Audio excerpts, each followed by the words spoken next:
Bonjour à tous et bienvenue sur la chaîne Foot Savoir. Cette vidéo est sponsorisée par Audible, numéro 1 des applications de livres audio et de création audio. Si cela vous intéresse, restez jusqu'à la fin de la vidéo pour en savoir plus. Si vous vous êtes déjà demandé, mais qui a bien pu inventer l'épargne, vous êtes au bon endroit.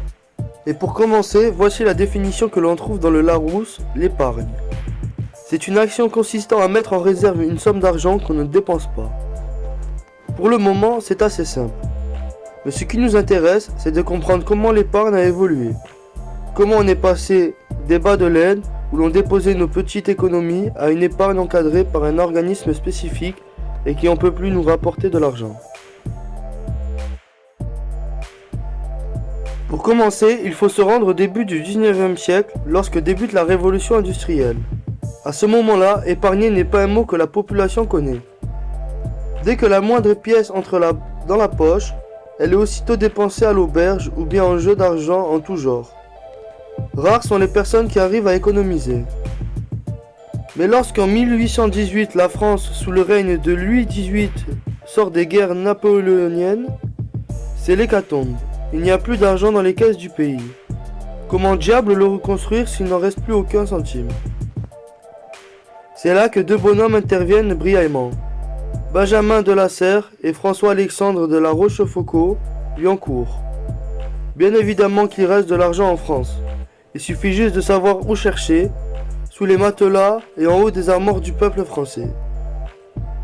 Ils ont alors deux idées de génie. Tout d'abord, prévenir les Français qu'il faut économiser. Un problème peut survenir à n'importe quel moment, il faut donc être prévoyant. Une fois le peuple averti des bienfaits de l'épargne, il faut un endroit où déposer des sous en toute tranquillité. Personne n'est à l'abri de cambriolage. Il créa alors le premier livret d'épargne populaire, puis c'est la naissance de la première caisse d'épargne et de prévoyance. Et ça marche. Les Français se précipitent pour mettre leur argent en sécurité. Grâce à ça, l'économie se relance et le pays avance. Ces épargnes permettent de financer des logements sociaux, des jardins ouvriers, etc. Louis XVIII est soulagé. Et nous voilà en 2020, épargnant de toutes les cotes, l'assurance vie, livret enfant, côté épargne logement, le temps des pièces cachées sous l'oreiller est bien loin. Merci d'avoir visionné cette vidéo jusqu'à la fin. Si tu as soif de savoir, de connaissances et que tu vas apprendre tout en te divertissant, les plus de 400 000 livres et enregistrements audibles sur tous sujets confondus sont faits pour que tu puisses t'instruire et suivre tes activités en même temps. Si tu es intéressé ou que tu veux simplement soutenir notre chaîne, je t'invite à cliquer sur le lien en description et à prendre ta période d'essai gratuite pendant un mois.